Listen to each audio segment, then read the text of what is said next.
Well before the Pirates of the Caribbean, there were Gilbert and Sullivan's Pirates of Penzance, and although they have never been a ride at Disneyland, they have been entertaining audiences for over 100 years. Our guest this evening is the director of the New York Gilbert and Sullivan Players. He has produced, I think, every single Gilbert and Sullivan operetta ever written, and perhaps one that may not have been. Ladies and gentlemen, please welcome Albert Bergeret. Evening.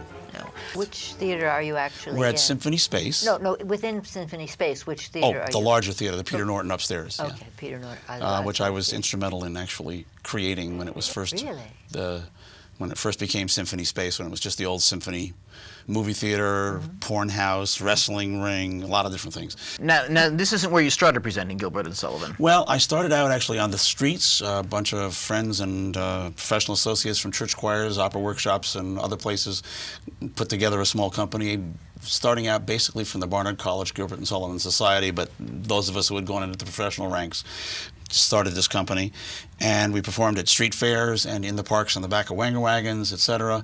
And I was associated with an opera workshop that was housed at the B'nai Jeshurun Community Center on 89th Street.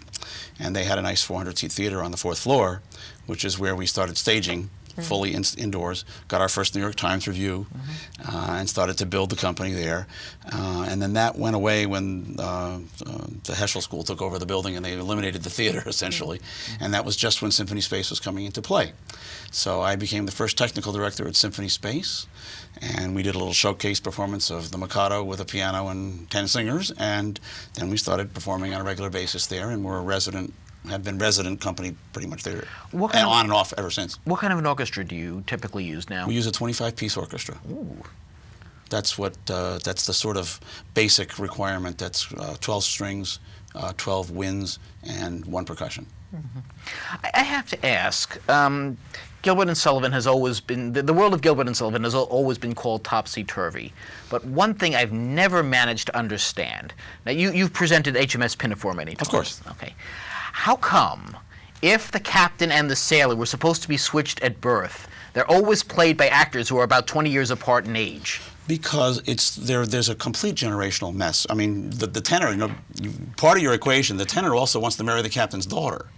And the captain is in love with the woman who was his nursemaid for the two of them. So you have 3 generations that don't make sense. Gilbert and Sullivan is the beginnings of theater of the absurd.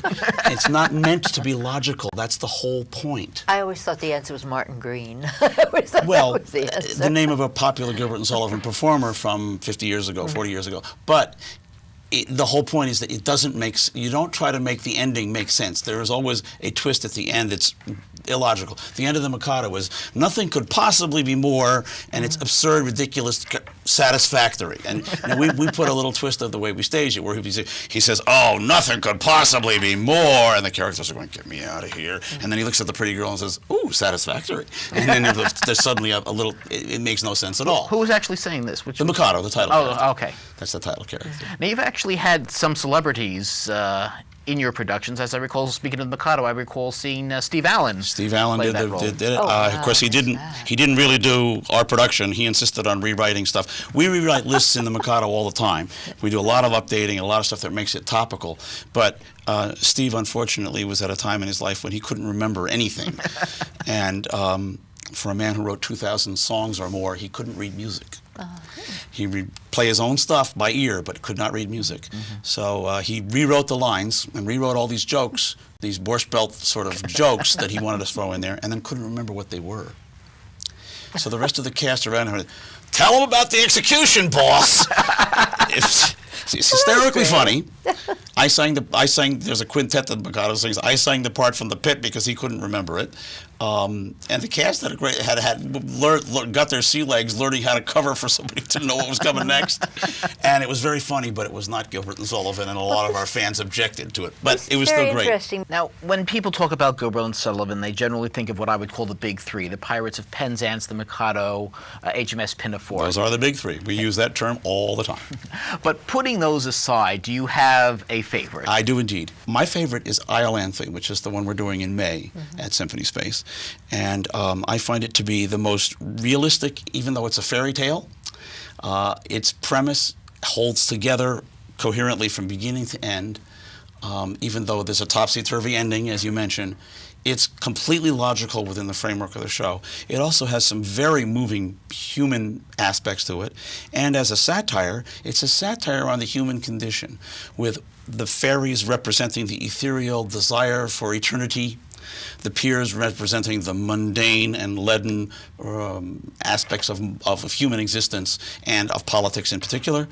And there's a man who is the son of a fairy and a peer who is literally half of each. And the jokes about being half a fairy, etc., don't necessarily have the same connotation as the 21st century, but the effeminate aspect of it was certainly there. And the man who says, "What's the use of being half a fairy?" You know, and then later in the show, his girlfriend asks him, when he finally tells her that he's half a fairy, she says, "Which half?"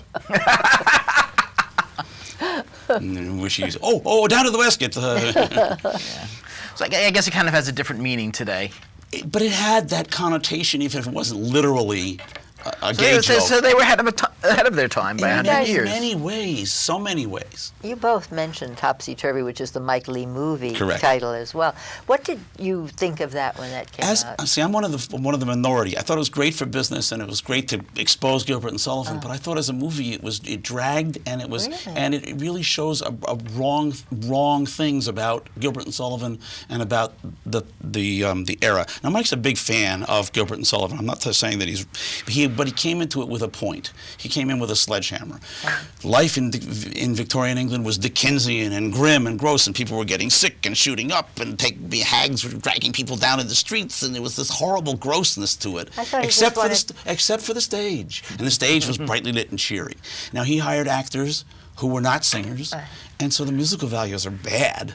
I did not appreciate. It's his normal company. It's his company, and I mean Jim Broadbent's a great actor, but they portrayed people in nasty ways. They were just so snotty to each other. And there was nothing of factual. That's what I was really asking. And a lot of it isn't necessarily factual. I thought that relationship between the idea Gilbert and that Sullivan. George Grossmith, the comic baritone, was strung out on heroin the opening night of Mikado. That's totally wrong. Okay. You know, and there were aspects of it that there were aspects that were correct, but there were other things that were just not right, and it just bothered me, and I thought it was too long. Thank you enough for being with us tonight, Albert. Albert Bergeret. Correct.